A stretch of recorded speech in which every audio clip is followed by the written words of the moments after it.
Dr. Razi, for inviting me over, for this session. So it's an opportunity to interact with all the participants, and it's a wonderful FDP that you're organizing. And I'm sure prior to me, many learned speakers are already, interacted with the participants, and they might have dealt a great deal around, the theme of the FDP. So my presentation is around, why clean energy in the first place, and what is the recent scenario around? Why do we go in for the clean energy? What is the necessity and what it is about basically? I'll try to hold on to your attention all along, and there are certain questions in between. You never know which slide there'll be question. So just be attentive, and those questions will be little, really very easy, not difficult. But then, yes, in case you're attentive, you can respond to that, and you can respond through chat box. Your responses will, pop out here on the screen, so I'll get to know that. All right, so I'll take you through the presentation. I think the time is up to 10:30 or so. I'll try to, respect the timelines. So fine, I welcome all the participants to this session. And I've kept it intentionally, not very research intensive, but then, to give you a perspective as to, what is the importance of the clean energy, what are the different sources of it, and what people are doing around onto these. All right. So when we say the clean energy, what the clean energy is basically, we need to understand, and I'm sure by now all of you would have understood, and you might be knowing it anyway. But yes, for the sake of it, the clean energy basically is the energy that does not impact the environment adversely. That does not do any negative effect onto the environment, which is the highest environmental benefit that you get from that energy, right? So and those kind of energy sources are like the solar energy, the wind energy, geothermal heat, biogas, low impact hydroelectric power plants, and certain eligible biomass sources as well. So these are some of the prominent sources of the clean energy, and because these sources, they do not damage the environment or adversely affect the environment. So that's why they are called as clean energy sources. And all the more important nowadays, and there's a whole lot of focus, let's say in the recent past, onto these sources. Otherwise, it's been conventional source of energy, but now we're going in a big way to the clean energy sources and utilization of clean energy sources. And these energy sources are renewable, in fact, because and they are readily available all over the world, including in any in the remote areas. Right, they are renewable in the sense that nature in itself, replenishes these sources, and these sources are available in plenty and free of cost to us. They get renewed over a period of time, and the ultimate aim is to go in for the clean energy is to improve the overall environmental profile of energy. So that's the fundamental idea behind, to improve the overall environmental profile of the energy and also to ensure sustainability.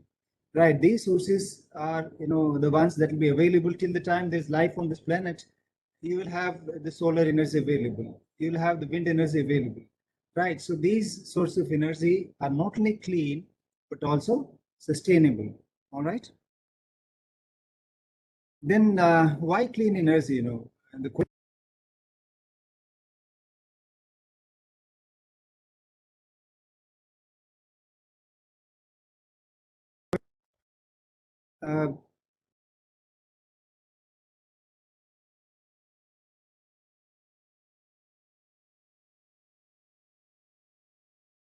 Hello, am I audible, Razi? Yes, sir. Now you are audible. Please see that, by chance, in case you're muting everyone, so in the process, I don't get muted, right? Because I, got a notification that you're muted. So please take care of it, okay? So I was discussing why clean energy. There are certain reasons for, and the fundamental reason, the first, in fact, bullet point is depleting fossil fuels. Yes, the source of energy until now, recently, and even for the times to come, maybe for quite some time, are the fossil fuels, maybe the coal or oil or natural gas, etc. And these fossil fuels, they are depleting, with time, And in fact, there's because these are fossil fuels, so they do have a life. Okay, there'll be a time when we'll not be having coal. There'll be a time when we'll not be having oil. Right. So depleting fossil fuels is a concern. That's why certain alternatives were thought of, and clean energy is one of the alternatives. Second reason is concern for environment, which in fact is rather more important reason than the first one even. Right. Everybody around the world is now worried about the environment and the damage being done by the conventional sources to the environment. Right. Whether it's coal or whether it's oil, burning of it, releases the carbon dioxide gas, that is, greenhouse gas, which in turn, in fact, leads to the global warming and all and all. So concern for environment is rather more important than even the depletion of the fossil fuels, right? Then concern for sustainability is another important reason, because of these fossil fuels, they do have certain life expectancy. Beyond that point, when we'll not be having these fossil fuels, where from we'll get our energy? So that's another important concern for sustainability of energy, because we'll be needing energy anyway, and rather the demand of energy is getting increased every day around. So we should have certain sources of energy that are sustainable. So in that sense, these renewable sources of energy or clean sources of energy are environmentally friendly, they are sustainable, and nowadays, in fact, if you see, they are in fact very cheap as well, so far as the per unit cost of energy is concerned, let's say in terms of electrical power. So the central message, to go in for the clean energy sources is sustainability. Right, and the environment should be sustained, the energy requirement should be fulfilled in all the times to come. So the central message to go in for clean energy is sustainability. And I hope all of you understand what is sustainability. That's basically meeting the needs of the present generation without compromising the ability of the future generations to meet their needs. We should try and see as a human being that when we came on this planet, we had certain kind of environment conditions, certain kind of climatic conditions and all. So when we go from this planet, we should leave the environment better. Can we see that not only in terms of energy but in terms of everything else? Okay, the quality of environment, quality of the natural resources, whatever we talk of. But can we try and see that we leave, when we go, we leave this environment, we leave this planet in a better condition? So sustainability is the most important, in fact, reason to go in for the clean energy sources. When we see energy, as a product, then what are the challenges concerning energy before us? Okay, as a product, if we see, the question arises as to where will the energy we need come from, right?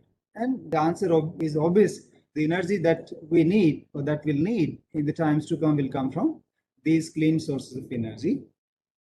How much will it cost? That's a concern. As a product, if you see, obviously, you want that the energy that comes from wherever, let's say the clean source of energy, should be coming at a reasonable cost, should be affordable to everyone, right? So affordability is to be ensured. The costing, in that sense, is important. So we need to kind of think around that. Will there be enough to sustain a rapidly expanding world where the energy demand is exponentially rising? The energy demand every day is exponentially rising because of because of the growing around the world, because and because of our very lifestyle. In fact, now we are using energy almost every moment. In fact, we do use energy on our fingertips. When we use our mobiles, in fact, we are using energy only. So it's being in daytime, it's being used in nighttime, it's being used every time around by every one of us. Right. So so this increasing demand of energy has to be met with. So where from we'll get this all met? And can it be harnessed with the least amount of harm to the environment? A very important question. Okay, and whatever the energy, where from we are getting it, can we harness that energy without causing much damage to the environment? All right, some facts about today. The major portion of energy demand is met by what? By using the conventional sources of fossil fuels that all of us know. All right, still a major chunk of it comes from the conventional sources of energy. But these conventional sources of energy, they do have a life, right? Maybe 100 years for coal, 150 years or 200 years, whatever it is, but then they do have a life. There'll be a day when we'll not be having these fossil fuels or these conventional sources. These sources, they cause adverse impact on the environment by way of greenhouse gas emissions, right? Primarily carbon dioxide gas. If you burn these fossil fuels, as a result of burning, carbon dioxide gas, CO2 is released in the environment, and that is a greenhouse gas which creates, global warming, climate change, and all those issues. Continuing with the most abundant greenhouse gas, accounting for about 2/3 of greenhouse gases, is what is carbon dioxide gas. So CO2 is the major percentage of it, of the all greenhouse gases, or CO2. It's almost 2/3, maybe around 75-76% of the greenhouse gases, total greenhouse gases, is only CO2. Okay. Other greenhouse gases also are there, and that includes next in percentage wise, in fact, is your methane, CH4, which comes from the landfills, mines, agriculture, and oil and natural gas operations, right? So next sizable percentage of the greenhouse gases, that of methane. We do have nitrous oxide, also one of the important greenhouse gases, which comes from the use of nitrogen fertilizers and certain industrial and waste management processes and burning fossil fuels. All right. High global warming potential gases, which are human-made industrial gases. In fact, more harmful, much more harmful than the naturally occurring greenhouse gases. Okay, so what are these high global warming potential gases, which are man-made or industrial gases? These gases include hydrofluorocarbons, HFCs, chlorofluorocarbons, CFCs, perfluorocarbons, sulfur hexafluoride, and nitrogen trifluoride. Okay, these are the gases which are in fact man-made and used for certain industrial purposes, even in our air conditioners and all that. So these gases, they hold the potential of doing much more, multiple times, many times more than that of damage to the environment than that of carbon dioxide, for that matter, maybe methane or nitrous oxide. Compared to all these natural gases, these man-made gases, they are much more harmful to the environment. All right, if you look at how greenhouse gases warm our planet.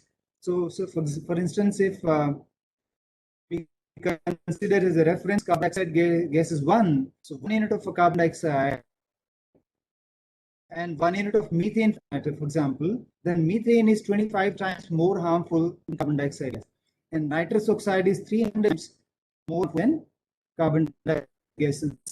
Unit of carbon dioxide and nitrous oxide, then nitrous oxide will do 300 times more to the environment. And as compared to the fluorinated gases, the which are man-made gases, they do hold the potential of doing the damage to the environment to the tune of 1,000 to 10,000 times as compared to carbon dioxide gas. So look at the the potentiality of the damage gases can cause.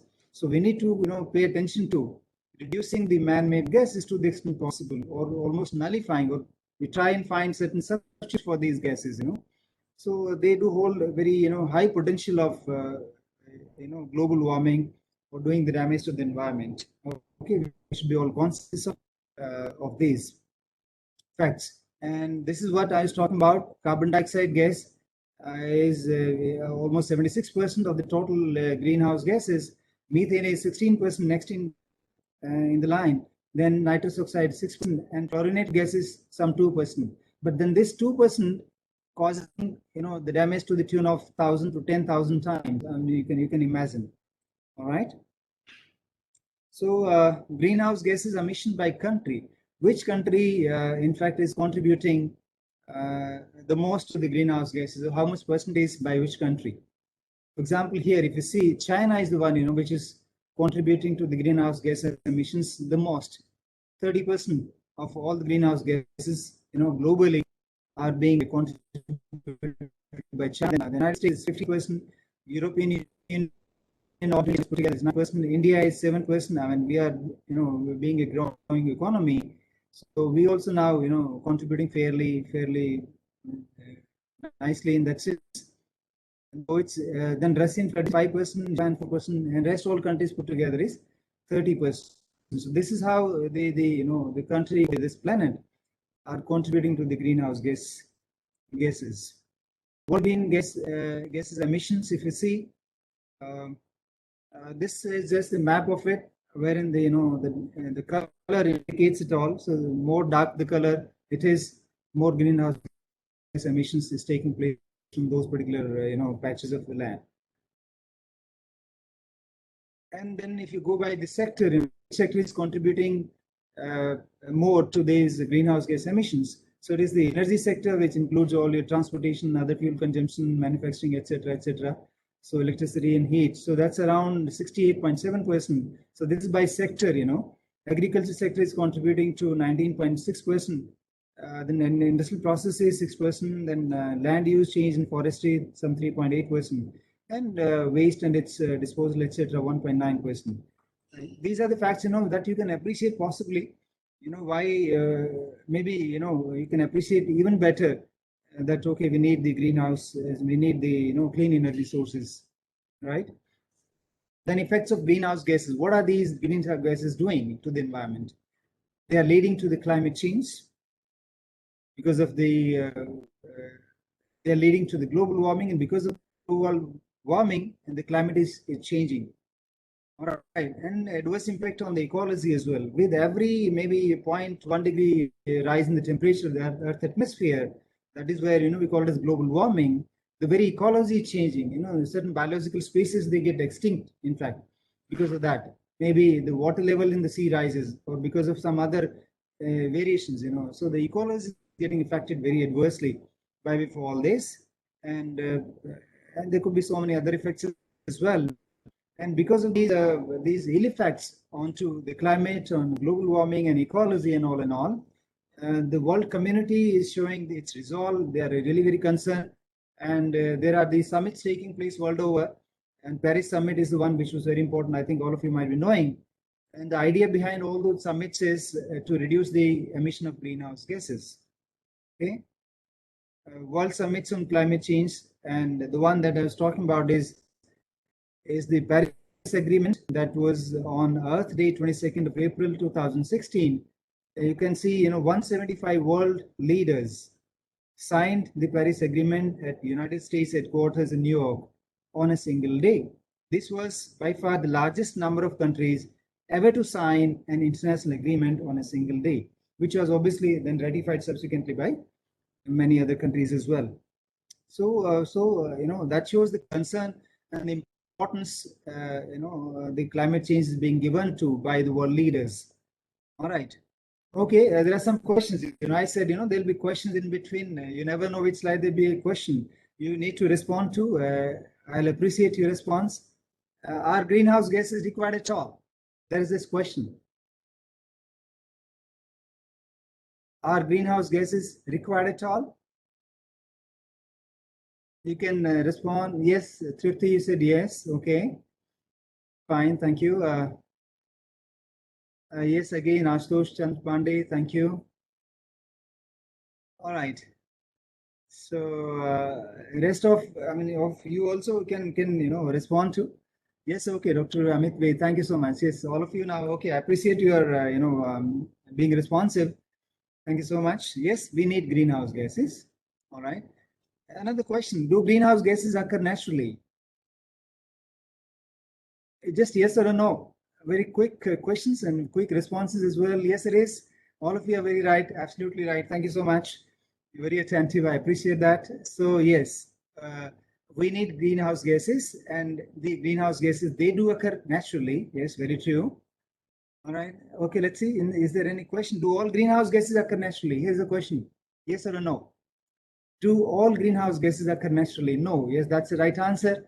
No, not all greenhouse gases occur naturally. Perfectly fine. So very nice. Very nice of you. Thank you so much for being really very responsive. There are some man-made or gases as well that we have talked about. That is the fluorinated gases. All right. Another question onto this slide. What if there are no greenhouse gases? What if there are no greenhouse gases? The answer is not yes or no. you could be, you know, writing a little descriptive, maybe a sentence or so, half a sentence, whichever way. What if there are no greenhouse gases? The plants, what will happen to the plants? Dr. Upadhyay, will not survive. Okay, no ecosystem. All right. All right. Maybe some more responses, then I'll flash the answer. Okay, thermal planet. That's okay. No thermal planet. All right. Earth may become icy land. Okay, you are around the idea. No photosynthesis, perfectly fine. It's just that, in fact, you know, you all of you have the idea of it. Environment security and no plants and no life in a way, right? The temperature will be very low. Perfectly fine. So if there are no greenhouse gases, in fact, these greenhouse gases are the ones, you know, that trap the energy, the radiant energy that is coming from the sun, that gets, part of it gets trapped by these greenhouse gases. And as a result, we have this temperature maintained around the, you know, which is conducive to life, right? In case there are no greenhouse gases, you know, in that greenhouse gases, they thermal blanket around the planet, right? And they trap the energy, and the temperature, which is, required for the life to exist, is maintained on this planet, right? If there are no greenhouse gases, without the greenhouse gas effect, the Earth would have an average temperature of minus 18 degrees Celsius and be covered in ice all the time. And if that is the scenario, life, as we know, as we can see, you know, will not be possible on this planet, right? Will not be able to survive, right? So the greenhouse gases are important. All right. Okay, maybe the one last question, and then after we'll move to the next slides. If greenhouse gases are required for survival, then where's the problem? You all agree, we all agree that we do need the greenhouse gases for survival, then where's the issue? You know, why it all hue and cry around greenhouse gases? More excess of it. Okay, excess of it. That's very true. Very right. So the problem is not the greenhouse gas in itself, but the problem is the excess of this, right? Leading to global warming. That's right. So the problem lies in the concentration of the greenhouse gases.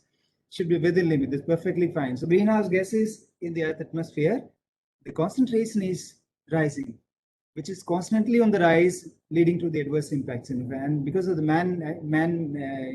human activities, because of all these use of the conventional source of energy, maybe, and because of certain other operations and all these, the greenhouse gases, the man-made greenhouse gases, so the concentration is increasing. I mean, this was not an issue. In fact, the nature had its own balance, right, of the greenhouse gases. Whatever was required was there, in fact, right? So it is we, the human beings, you know, the so-called intelligent human beings, right? We disturb that natural balance of greenhouse gases, and as a result, the issue, the problems, right? So, in fact, no other biological creature on this planet has done any damage to the environment except the human beings, and we call ourselves as the most intelligent human beings, most intelligent creature, right? Look, you know, we create problems for us, and then we try and find solutions for it. So why in the first place do create problems? So if we can, and the time has come, in fact, we need to appreciate it all the more. And this this pandemic has kind of given a wake-up call to us. In case we do not get alert at this stage, I think that we can hit any other pandemic very soon, and every time around, maybe after every 2, 3, 5 years or so and so. So we need to be really caring for nature. In fact, you know, we've been doing violence against nature, to be honest. So we need to stop that, and we need to be, you know, caring for nature, and we need to be living our life as close to nature as possible. We've been living all kind of artificial life, you know, the kind of lifestyle we do live, the kind of fooding habits we do have, you know. So it's absolutely not sustainable at all, the very behavior of the intelligent human beings. So we need to think it around. You know, what have we done to the planet, and what other biological creatures have done, you know.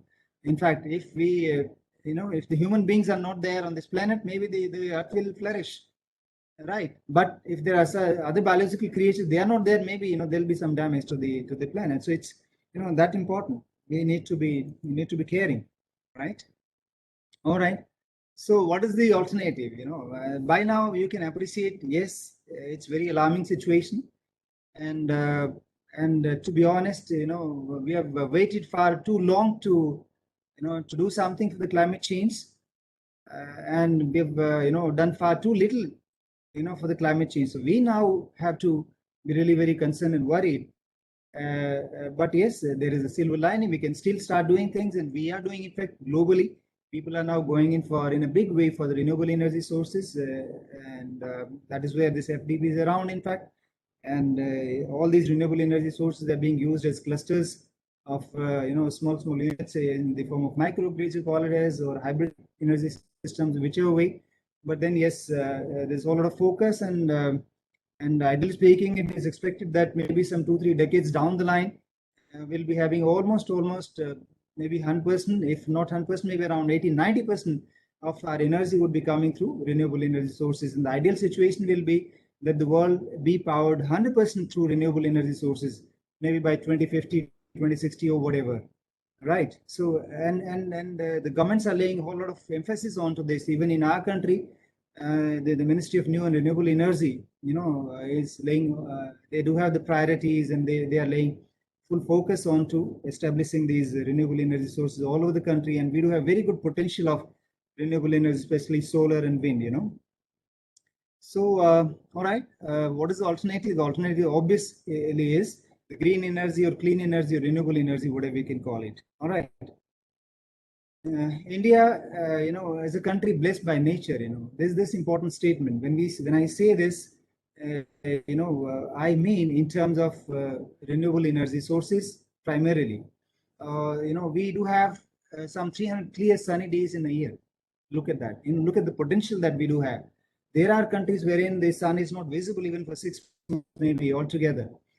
So, in that sense, with 300 clear sunny days in a year, over a dozen perennial rivers, right, that flow all along the year, we do have in our country.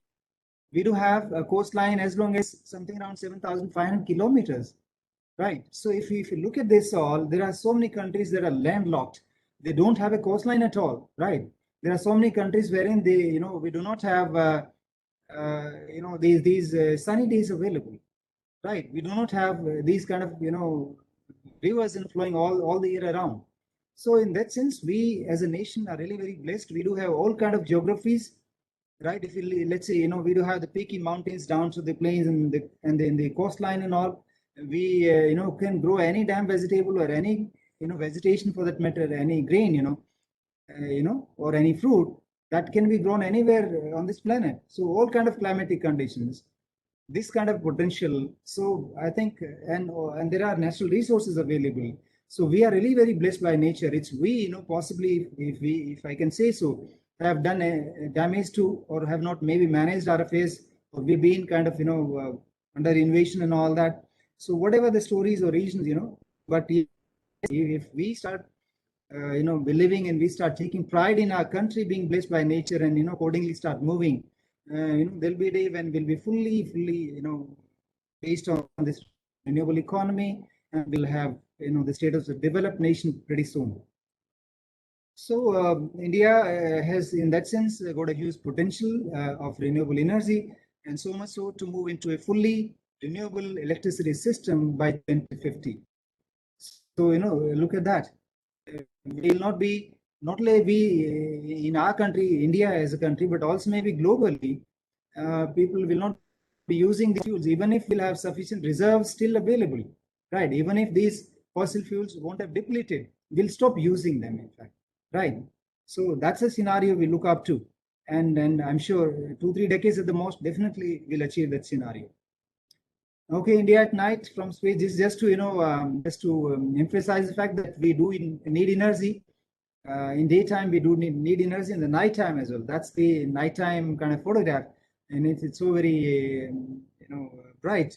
You can see the spots around. So the energy is required anyway all the time, daytime, nighttime, and all. Yeah.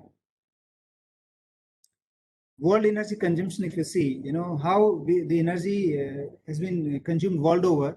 If you see from 1970 onwards, it is the major part of the energy has been coming through oil, And that's number one. Then number two, we've been using coal for our energy requirements.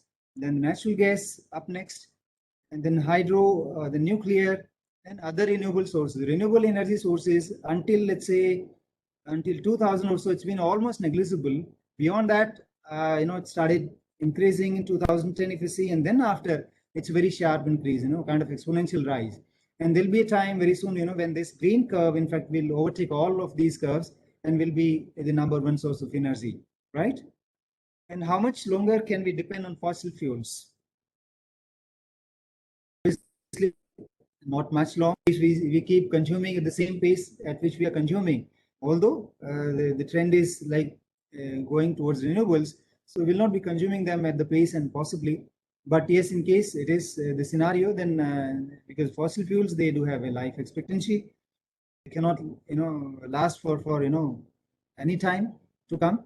Burning fossil fuels has increased atmospheric pollution that all of us are aware of, and this carbon stored in fossil fuels is released as carbon dioxide when we burn these fossil fuels. That in a way leads to all kind of adverse impacts, global warming, climate change, etc. Global temperature anomaly, right? I mean, this is the graph that shows how the global warming or the global temperature of the atmosphere has been increasing over a period of time, right? In, let's say, on an average annual mean of 5 years smoothing. So every 5 years, even if it's a rise of 0.1 degrees Celsius every 5 years, in 5 years, 0.1 degrees Celsius, it looks pretty low. But then this 0.1 degree might cause damage to the extent that the very ecology get disturbed. In some of the biological species, they get finished. 1880 onwards, it was like maybe downward trend up to 1900 or so. Then after it started increasing, and around 1940 or 45 or so, if you see, this is where there was this World War II and a whole lot of industrialization took place. So kind of industrial revolution, and because of that, the temperature rise took place pretty high, right? And then after, otherwise it was going in negatives only. But then after, it is in fact no stopping. It is just rising only. And 2020, there is this rise, and it's expected to rise even further. And that is the alarming situation. That is where we are all really very concerned. And we should try and do the reverse trend of it, right? Instead of the temperature rising, we should try and see and do our activities in a way that it falls down, okay? And these are the carbon emission by conventional energy sources. If you see the world, carbon emissions trend, in fact, so 1970 to 2010 and maybe beyond, which country has been contributing which way?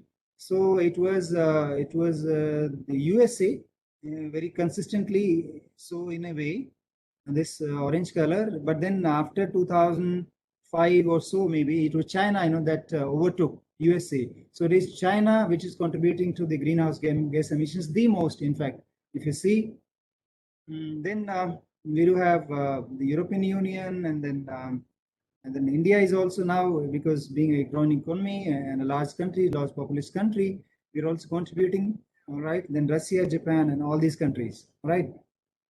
And all other countries with the black dots put together.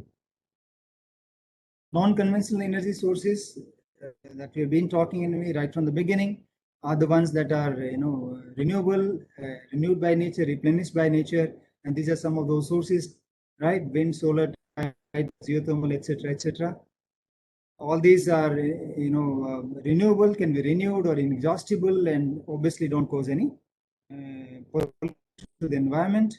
Moreover, they do not require heavy expenditure as well. Now, with the evolving technology, the prices of these equipments, wind energy conversion systems, the photovoltaics, etc., they are coming really very down, and the efficiency is also increasing of these renewable energy sources in the energy conversion.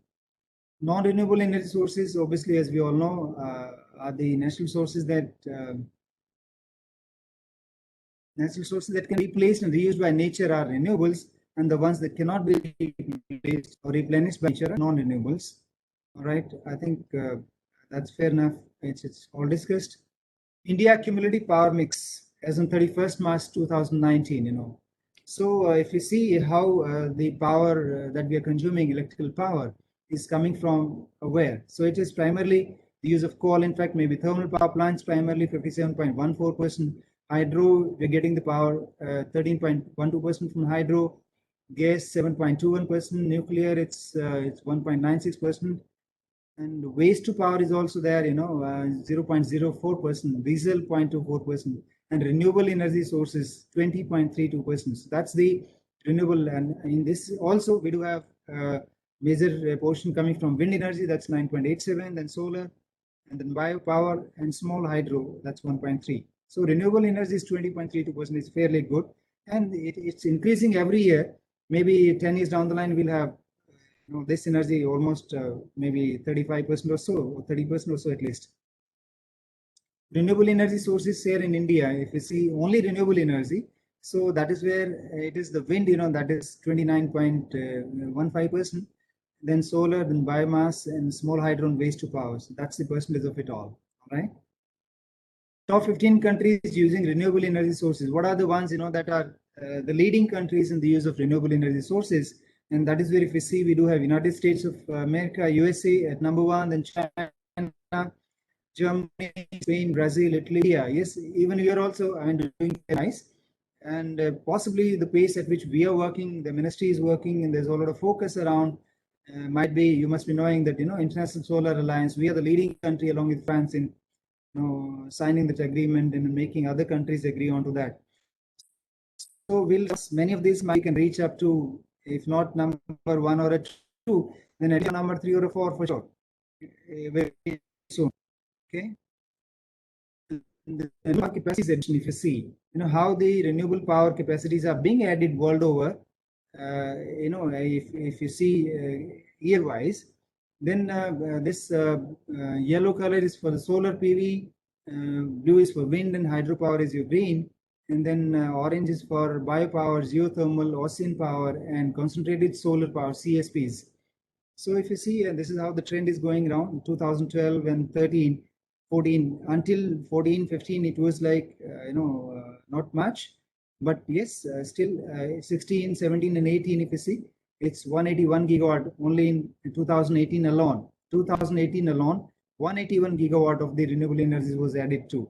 That includes major chunk coming from the solar, almost 150 plus maybe, then the wind and your hydro and other sources. So and the trend is really very good and very promising. How much renewable energy each country will consume in 2030, if we see. So 10 years down the line, we see that it will be China consuming 20% of it all, so a major portion of it. Then India is also not lagging behind, it's 9%. European Union as a whole put together is 14%, USA 15%, 7% Brazil. So these are some of the countries the top users of renewable energy, expected to be by 2030. Installed capacity for renewable power generation by technology, if you see, right? Technology, I mean maybe by solar or wind or like that. So what is the trend? 2014 to 2030. So 2014, if blue color is the base reference for 2014, right? And installed capacity in 2014 is indicated by blue color, and reference case, what is expected by 2030, is a yellow color, and this green color is the renewable energy roadmap. Reference case is this yellow color, but then you can reach up to, if you follow maybe certain regressive policies. So wind, for that matter, is 370 gigawatt in 2014. So it's likely, the target set is 1070 for 2030, right? Whereas the potential lies to go even as high as 1990, right? The whole lot of focus is there.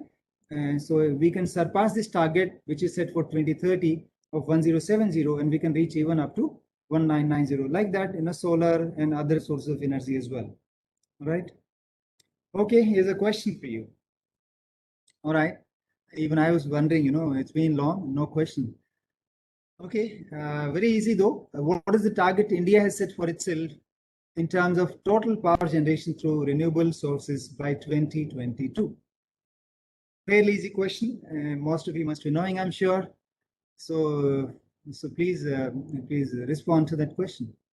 Absolutely right. 175 gigawatt. Yes, absolutely right.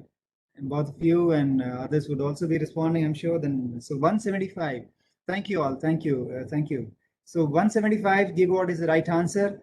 That's the target set by the government of India, and we'll definitely achieve the target, before even, the set timelines, 2020 by this year, and maybe even by the beginning of the next year.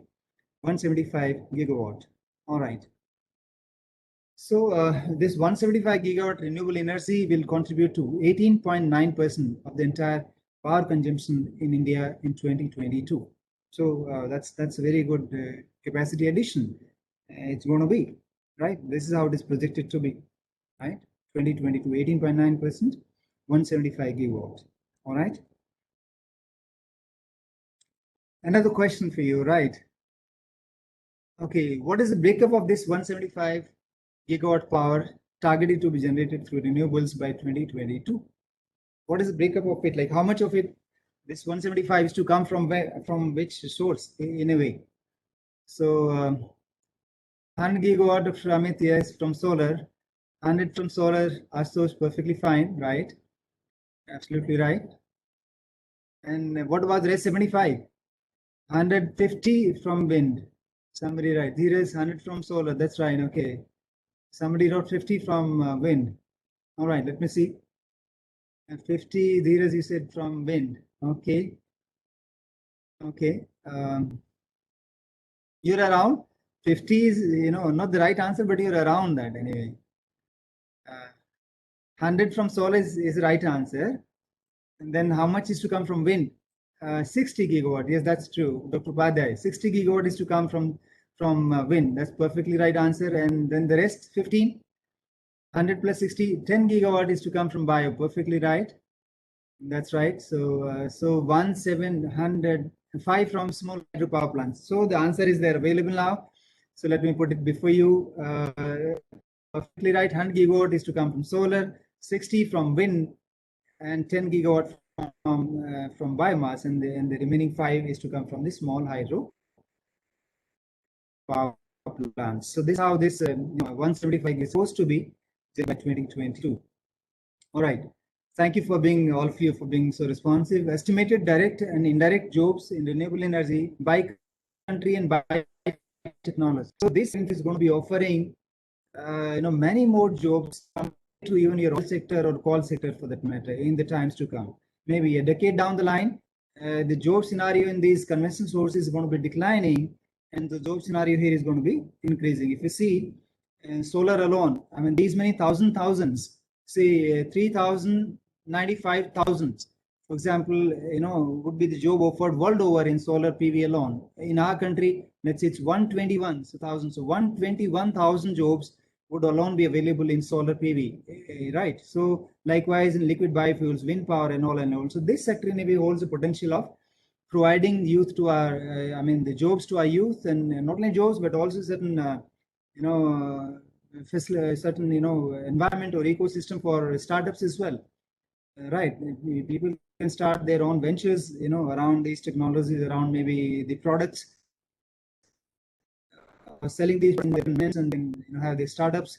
So a whole lot of potential this sector offers to the youth. So I think all our institutions in every discipline of engineering should have at least one course renewable energy sources, which is so very important. So this is a skill, in fact, which is the futuristics that our engineering graduates should definitely have. So at least one maybe elective subject, if not core subject, should be kept in the curriculum for all engineering disciplines.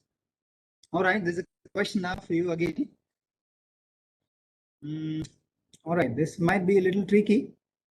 Do you know when electricity was first introduced in India? All right. You do have the help, from Google maybe, and fine. Or else if you know it yourself directly, fine. You can tell me.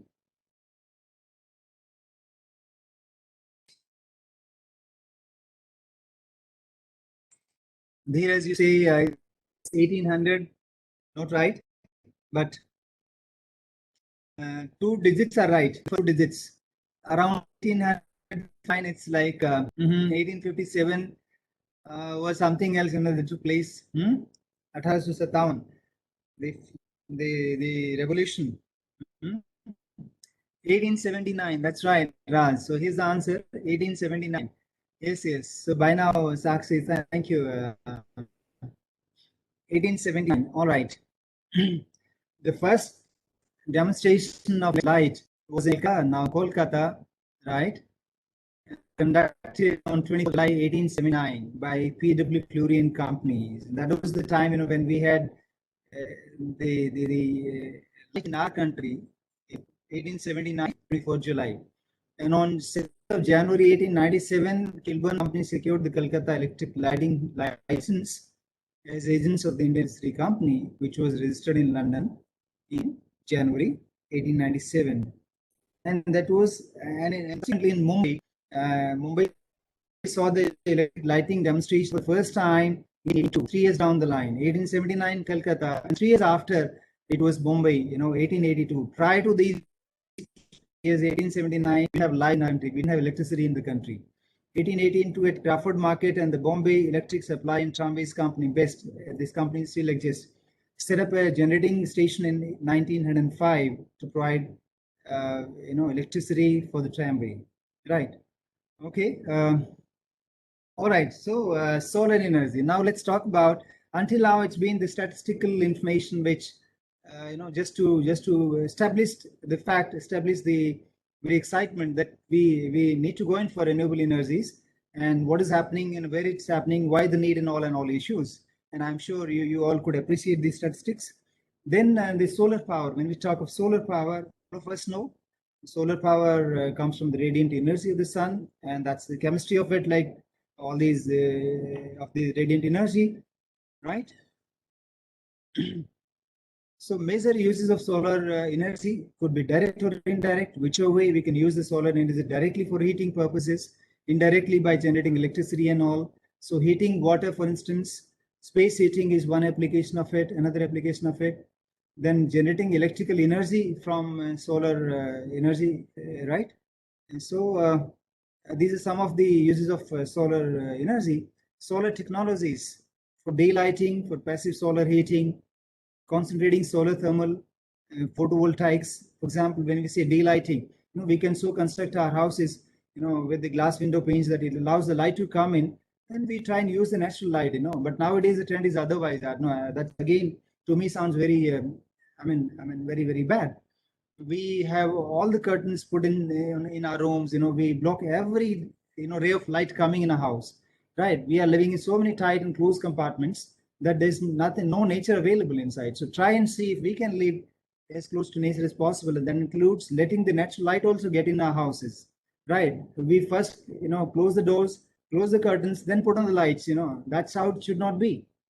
We should try and see that to the extent possible, if we allow the natural light to get in our houses, we don't need electricity.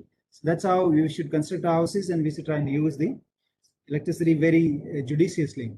Passive solar heating, you can so construct the houses that, again, it lets the solar energy inside, let's say through rooftop solar panels, kind of these window panes and all that. So it heats your house in the winter season.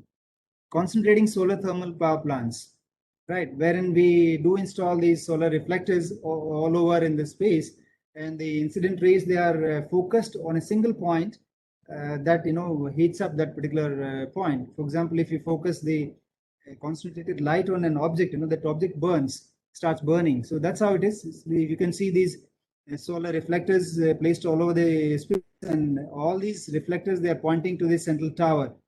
The outgoing ray is pointed at the central tower, and that might raise the temperature of this tower as high as maybe 500 degree or 550 degrees Celsius. So if that is the temperature available, you can use that heat for maybe generating steam and thereby running the power plants, etc. So concentrating solar thermal powers is also one of the use. Photovoltaics is, as we all can appreciate, is the use of solar energy to convert that energy directly into electricity using photovoltaics. All right, passive solar. When we talk of the use of solar energy, in passive form, these are some of the houses, in Montana and California, where the passive solar design heats, that heats the home in the winter season. The design is such that it allows the solar energy, to get inside, and it retains that. The house gets heated up. So you can be using, the solar energy for all different applications. All right, here is a video for you. Hopefully, a very brief video, maybe a minute or so. You can appreciate that. Let me see. Right. Our city depends on electricity. By burning fossil fuels like coal, diesel, and natural gas, we are able to generate electricity from steam turbines. But what happens when we deplete these limited resources? Without fuel, there won't be enough electricity to power central Luzon. There will be brownouts, hospital equipment shut down, streets will be dark and dangerous, electronic communications will be disabled, businesses will be paralyzed, and children won't get the quality of education they deserve. These will become long-term blackouts, affecting our lives and slowing the progress of growing cities in central Luzon. But hope shines above us. The infinite power of the sun. So how can we harness this power? These are solar cells. They can convert light energy into electricity. Each cell contains two pieces of silicon, one that is negatively charged and another that is positive. When light particles collide with the negatively charged silicon, electrons fall and get attracted to the positively charged silicon. As electrons travel from silicon to silicon, they create a current, which we call direct current electricity, or DC.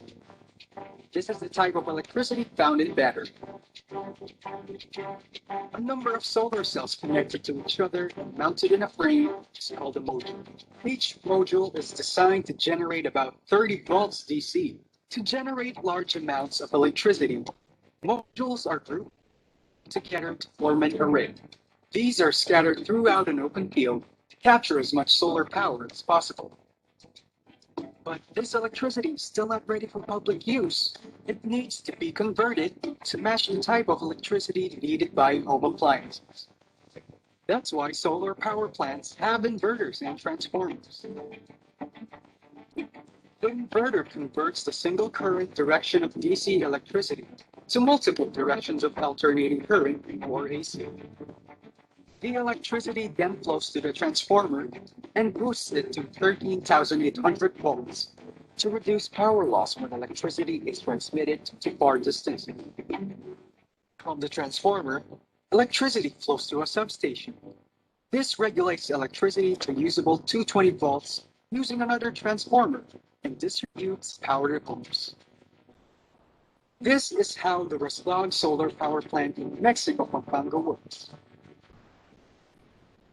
It generates about 10 megawatts of electricity that can power almost 9,000 households or 5 barangays.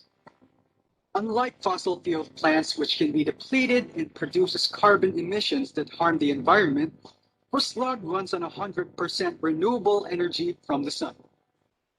In time, this clean and efficient energy source can help save us from power crisis. It generates electricity from the free light of the sun and lessens the cause of global warming that destroys the planet. With the sun's energy, we can have a better community that is safe, empowered, and progressive.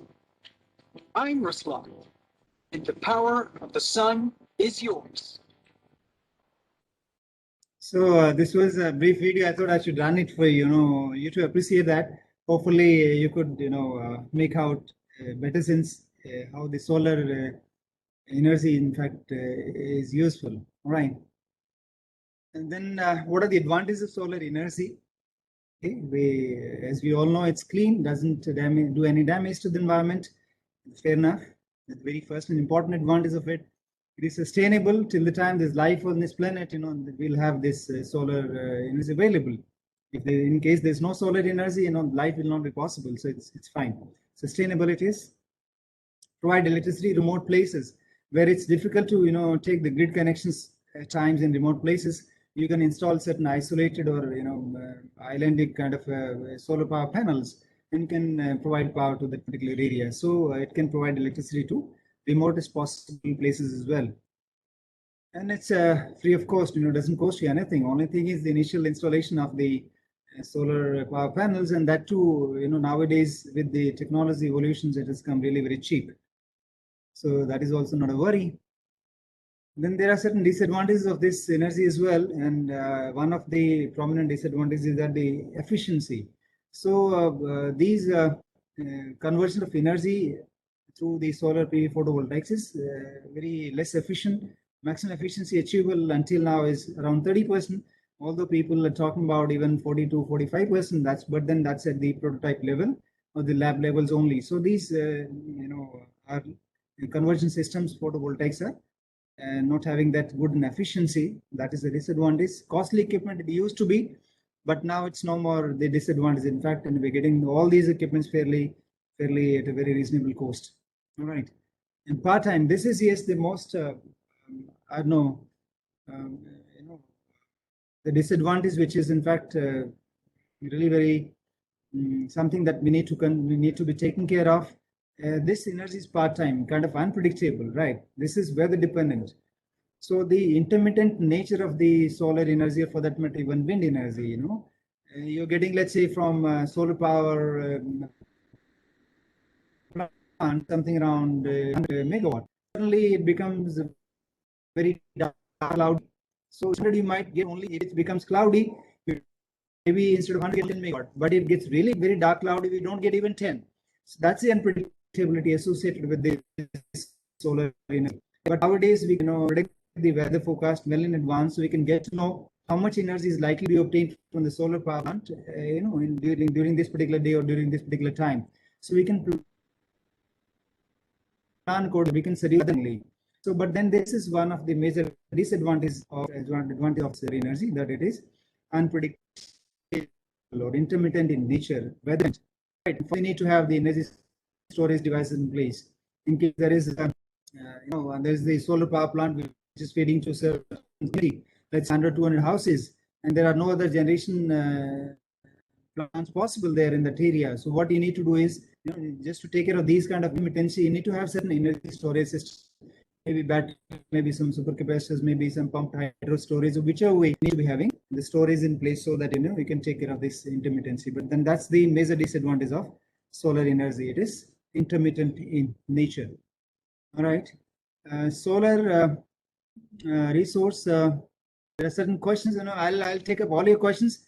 Maybe I think I do have time up to 10:30. So just give me another some 15 minutes, and I'll then stop, and then I'll get back to you. I'll take up all your questions. All right, not to worry. Solar resource map of India. If you see, then if you see, this darker the color, the red color, in fact, indicates more potential of solar energy. So in our country, in fact, almost all places there is a whole lot of potential of solar energy, except maybe around certain areas in J&K or maybe northeastern where it's a blue color. But rest everywhere, very good potential of solar energy is available in our country. That's why I said, we are blessed as a nation in terms of resources, right? Specifically for renewable energy. Solar PV global capacity and annual additions. So global capacities and annual additions, if you see, every year, if you see 2006, right, the total was around 6 gigawatt. And if you look at 2010, the total was around 40. 2011, the total was 70, right? And now see 2016. In just 1 year, the capacity addition is 75 gigawatt. Just 1 year. And look at this graph. Look at this. The tangent, right, or the slope. It's exponentially rising, in fact. So every year around, we'll have capacity additions really very nice. And that's how we say that by in 2-3 decades down, we'll have the world entirely powered through renewables. Solar PV capacity and additions, top 10 countries. So which are the top 10 countries adding to the solar capacity, in a big way? It's China, number one, added some 34.5 gigawatt in 2016 alone. The world was total 75, but then out of that 34.5 gigawatt alone, China alone added that, See, that accounted for some 46% of the new capacity addition alone in China. Right. Then Japan, some 8.6 gigawatt, Germany, USA, Italy, UK, and India. Also, we did also add, some 4.1 gigawatt. But then we are also working very, in a focused way. Definitely, we'll catch up with all these countries and maybe move past them as well. All right. There's a question for you. Okay. Do you know where is the world's biggest solar power? Right. Please respond to that question. That's in India. Where in India, by the way? Dr. Pandey?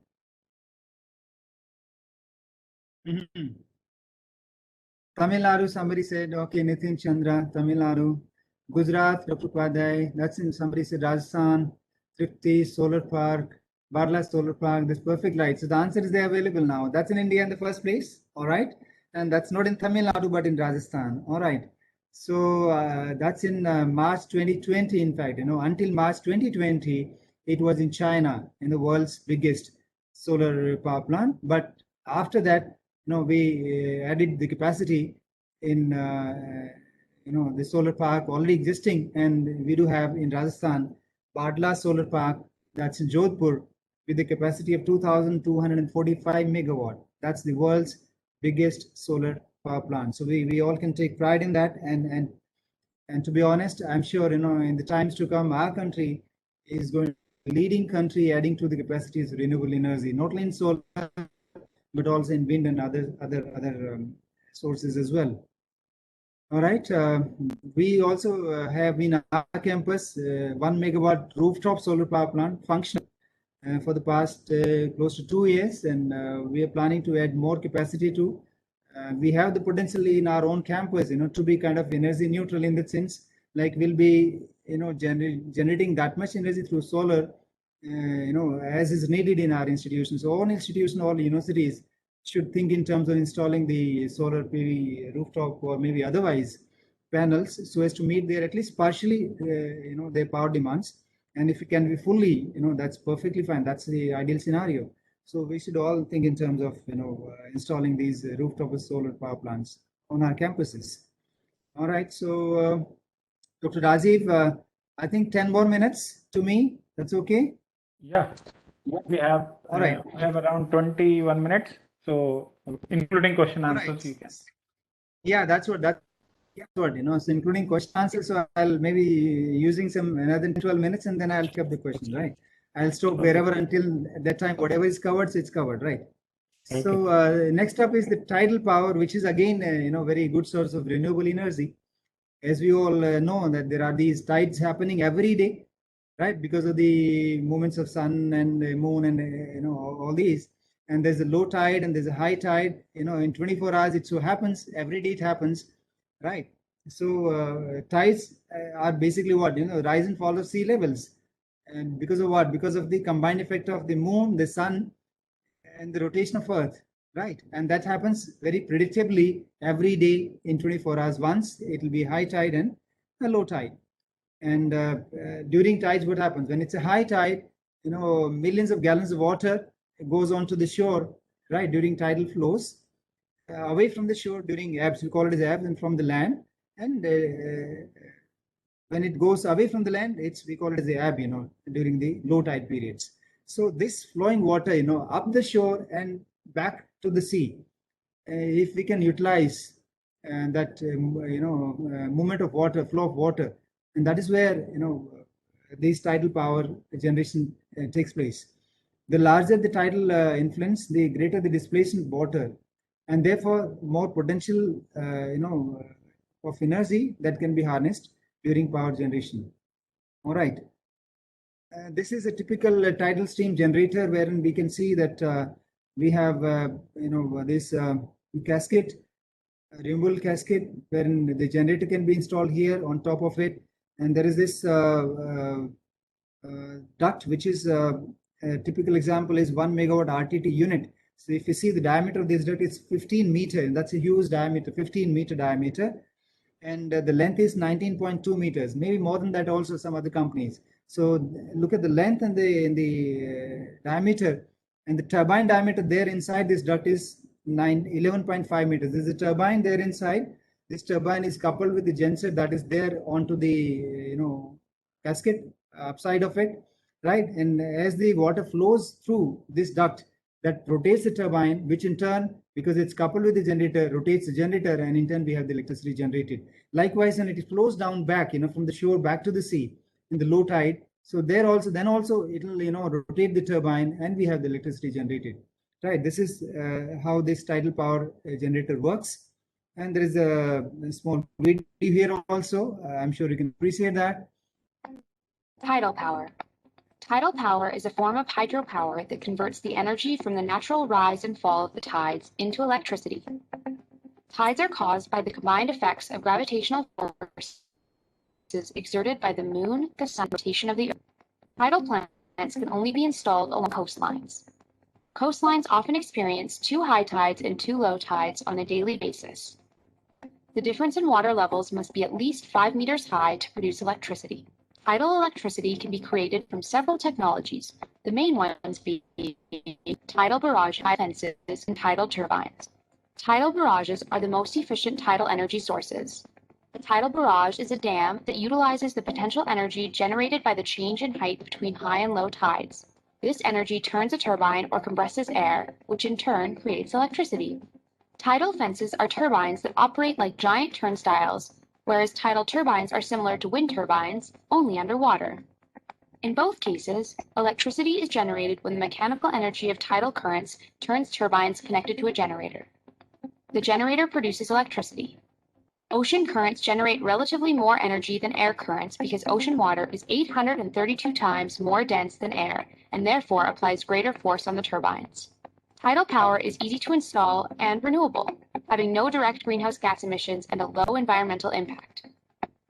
Because the ocean's tidal patterns are well understood, tidal energy is a very predictable energy source, making it highly attractive for electrical grid management. This sets it apart from other renewables that can be more unpredictable. However, adoption of tidal technologies has been slow, and so far the amount of power generated using tidal power plants is very small. This is due largely to the very specific site requirements necessary to produce tidal electricity. Additionally, tide cycles do not always match the daily consumption patterns of electricity, and therefore do not provide sufficient capacity to satisfy demand. That's tidal power. All right, so this was tidal power, and it's very predictable, right? So these, tidal currents, when the water in fact flows up the shore and again back to the sea, so the turbine gets rotated and is available. So, but then the disadvantage that because these consumption patterns are not matching with the time of the tide, in fact, and you can have the power generated only when there's a tide during that particular time. So there is this. Tidal steam generator systems. The Reims tidal power station in France is the world's first tidal power station, opened in 1966. Right, so that was, and what is the capacity of its 84 turbines and peak output power of 240 megawatts. So that's what the first tidal power plant set up in the world, and having 24 such turbines, and that it did see 1 unit of it producing 240 megawatt of power. And Siva Lake Tidal Power Station in South Korea is the world's biggest, with a capacity of 254 megawatts. That's another one, which is the biggest tidal power plant there in South Korea. Advantage of using tidal power: predictable source of green energy, obviously, yes, during the lifetime of the barrage, though it's initially a little costly to construct that barrage, and it just cannot be constructed anywhere and everywhere, not even anywhere in the coastline also. There are certain locations, wherein only you can, construct these tidal power stations. So these barrages, it produces no greenhouse gases or otherwise any other waste, need no fuel as such, and not expensive to maintain. Tidal energy has an efficiency of as high as 80%, compared to that of solar and wind, which is around 30% at the most. So this is, almost 80% efficient in converting the potential energy of water into electricity. And vertical axis tidal generators, there are all 3 kinds that you have seen in the video. Vertical axis tidal generators may be joined together in series to create a tidal fence and capable of generating electricity on the same scale, as that of the largest existing fossil fuel based or hydroelectric nuclear-based energy generation facilities. So multiple such units can be put together, and you can have a larger generation of electricity. Disadvantage of tidal power, obviously, there are certain disadvantages as well.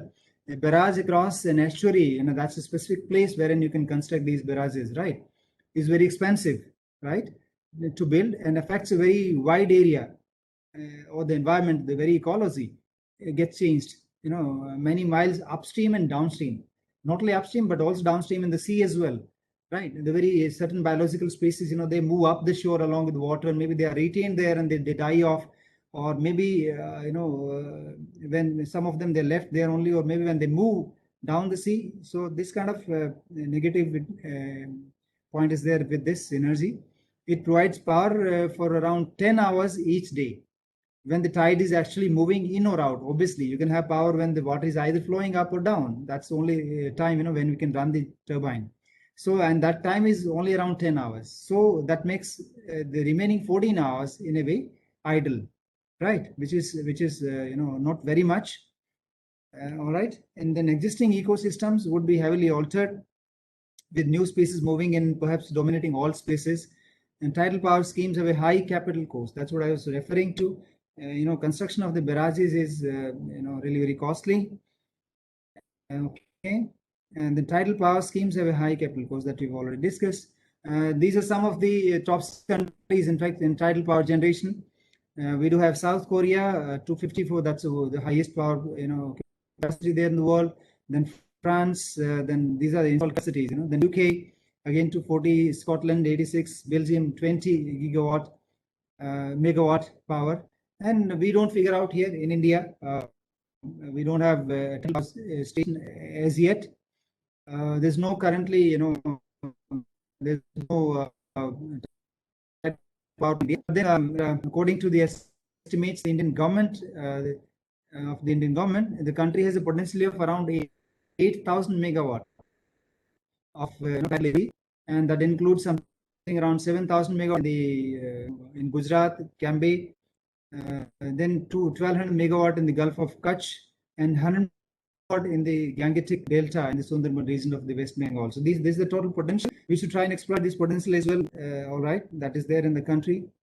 Why not? And there's a good news that the government of Gujarat is all set to develop first tidal energy plant, and the state government has approved 25 crores of the 50 megawatt plant. It's a good beginning, and 50 megawatt plant, and then after might be other plants will also come up, and we can exploit potential of 8,000 megawatt is fairly good. The pictorial view of this Siva Lake tidal power station in South Korea. That's the biggest there in the world. That's the 240 megawatt Lawrence tidal power plant on this river, Lawrence River in France, estuary of Rance River in Brittany, France. 240 megawatt. All right. Now we all know renewable sources are unpredictable. Here, question for you, maybe the last one. I'll not make you suffer through more. Just maybe some couple of minutes and I'll stop. So that's the question. Do you know which is the most predictable renewable energy source? All right, most predictable renewable energy source. Yes, you can respond to biomass. All right. Okay, solar, not really hydro. So, all right. Tidal power. Yes, Thrifty. That's right. In fact, it's a tidal power. And just now I discussed, I said in the beginning, you need to be attentive around the presentations, you never know which slide there's a question and which slide the answer was prior to that. So it is the tidal power, which is, very predictable. When tides are going to happen, that precisely, right, what day of the day there'll be tide and what time, you can predict well in advance. So that's the tidal power, which is very predictable. Even nowadays, in case we have the weather forecast available, so even solar for that matter, wind matter, they are also predictable in that sense, but this is precise anyway. So, all right, so that was tidal energy for you, and geothermal, time permits not. So maybe I stop at tidal power itself, and I can take up so that I can take up some of your questions. And otherwise, I had a lot of slides, but maybe it's okay. So Dr. Rajiv, I stop here, and Thank you very much for let such a me wonderful scan presentation, sir. through. Take the questions. Yeah, hopefully I could make some sense to the participants, and I could excite them around renewable energy Yeah. and its potential. So Yeah. that was the basic idea, in little light, and to keep them engaged all along. And I'm really very happy that all of them, they were really much with me. So thank you all very much for for being there with me, and for if you've got something out of this, I'll be really happy. All right. So yeah, Thank you, questions. sir, for your very nice presentation on the topic. So some of the questions that were asked by the participants are Yeah. how to manage waste of solar panels and batteries. Yeah, that's okay. Waste management, solid waste management, specifically the batteries, even see, we do use batteries even now. It's not that when we'll have solar, then only we'll be using batteries. So that is, yes, an important concern. Wastage disposal of not only renewable energy sources, but also otherwise. You know, we generate a lot of waste in our daily life, even otherwise, without renewable energy. So are we managing that nicely? We're not managing it. So now, yes, every city, every municipal corporation, they are kind of setting up their plans to manage the solid waste scientifically in a way that that doesn't further damage do any damage to the environment. So the batteries would also be disposed of as a energy storage systems. These are being used, and they'll be required as well. And we have very high capacity batteries also, maybe in megawatts. There in Australia, there was one plant, wherein lithium-ion battery of to the tune of maybe I think 100 megawatt or so. So this is of concern, and there's a lot of research required in this area as well. To design a battery using the materials that may not cause any damage to the environment, and at the same time, has very high energy density and very high lifetime, and very maybe high rate of charging as well, because now we are using electric vehicles. So electric vehicles, the major concern is the charging time and the lifetime of the battery. If we can increase these two, I mean the lifetime, and if we can decrease the charging time, that'll be really good. You can stop a car at a charging station, have some coffee, etc., and half an hour your battery gets charged. Put it there back and go off. So with these all, there are concerned issues, and I'm sure the scientists and the engineers and students and faculty, like who are connected, can contribute in this side. Yes. Sir, another question is that at NIT Kurukshetra, the solar is it is grid connected or it is off grid that is operating there? No, it's a grid connected solar power plant, and we, because of that, are saving something around 10 lakh rupees per month in the electricity bill. When we are not using it, we are, let's say, giving it back to the Haryana electricity board. So it is grid connected plant, and we are using the electricity for our use, and the surplus goes to the board, or maybe, I mean, not taking much from the board, and we are using 1 megawatt at least of our own, and the rest we get it from the board. So that way we are saving a lot in terms of electricity bill. And we have a potential of around 5 megawatt, and the total electricity that we do require is something around 3.7 megawatt. So 1 megawatt we already have. If we can install another 3 such plants, so we'll be energy neutral in that sense. We'll be rather giving back to the electricity board. So every institution, if they have a space available, definitely should go in for these kind of plants. And these plants are installed by a certain company, which didn't charge anything from us. We have an MOU. Over a period of 25 years, we are paying per unit some amount to them, and that will be their, cost. They'll be recovering through that kind of payment. So every institution can, explore that possibility. So another question that was coming in my mind is that, yeah, please, whenever we are using conventional generators, especially the diesel generators or coal-based generating systems, then as a shared mutual or shared energy system, in such conditions emissions will be there. So how to cope up that emission, and how to bring back that emissions in terms of cost, so that these generators can be effectively countered, means it can be See. taken into consideration, means whenever we are designing certain objective functions for like that, so how Okay. to yes. All right. So in case you have a kind of, a hybrid kind of generation wherein you have a thermal and also certain renewables, that's what. Yes, All right. So you want to have an objective function in terms of the carbon emissions. yes, All right. So that is where you need to, there are certain formulas available that equivalent, the kind of per unit or per megawatt, maybe or kilowatt, whatever, the generation, this much of a coal will be consumed. Right. And from there, you can compute and calculate, how much, in case you burn this much coal and how much carbon dioxide gas will be emitted out of it. So there are certain calculations available. So that you'll have to use only those and those computations, those and calculations. sir, since there are some limitations regarding renewable energy systems such as solar intermittency may be there, and the technology needs to be much more upgraded. So in such conditions, what should be the maximum percentage mix that we should prefer for renewable energy system in the overall energy scenario? See, renewable energy. So, the issue has been around, because these sources, they don't have an inertia. So that's where the problems have been, right? So if you make it, let's say 100% renewables, but then there are, there are mechanisms to take care of that as well. So we actually, it's not a fair mix of this and that.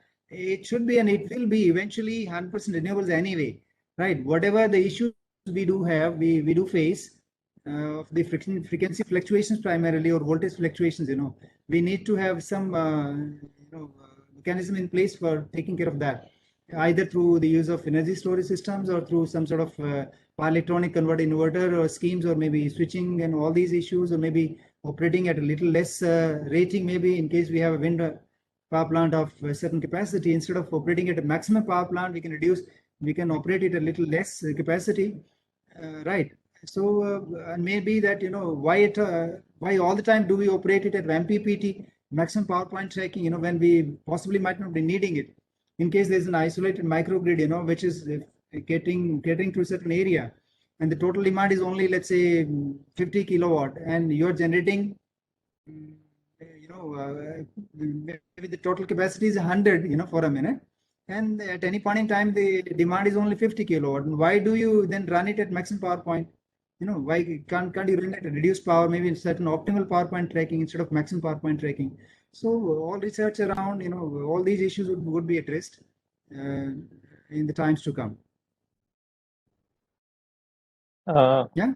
Yes, sir. Thank you. Any other questions from the participants? You can ask. Yeah, you can unmute and ask a question directly as well, not an issue. Or else, if you posted in the chat box, wonderful. And if all the questions have been taken up, it's fairly nice. All right. And if you liked it, yeah. Yes. And I appreciate your responsiveness all along, my presentation. You've been there with me, so I'm really grateful and thankful to you.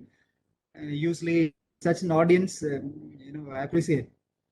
Otherwise, you ask a question, online classes में होता है, nobody responds in a way. आपको नाम लेना पड़ता है. So and so student, yes please, where are you? 3-4 नाम लेने में एक बच्चा कोई बोलेगा, बाकी बच्चे कहाँ हैं भाई? फिर आएंगे 5 मिनट बाद, oh sir, there was some network issue and this and that, maybe their friends inform them कि अरे सर ने आपका नाम लिया था. So that didn't happen here. So I'm really happy with all of you. Thank you so much. So with this, I like to give the vote of thanks to our first keynote speaker of the day, Professor Satans of Electrical Engineering Department, NIT Kurukshetra. He had extensively covered many important things regarding clean energy systems, why we are going forward for renewable energy systems, and how to counter the narrative and we move forward towards the renewable energy systems, and what is the effect, how to design the solar energy systems and tidal energy systems, that were covered very beautifully by sir. Thank you, sir. So Thank you.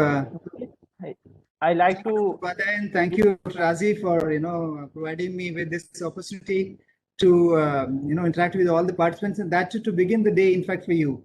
So I believe I've started the day for them really nicely. I don't know if it's been otherwise, so please excuse me. And if it's been good, enjoy the day. Thank you so much. Oh, sir, it was very good, and we have got a lot of knowledge. Even I am working in this area from last 9-10 years, but I have learned the things. And your motivation will definitely useful for the participant to live with close to the nature. And Yeah, we should be. We should be. we are working on this area.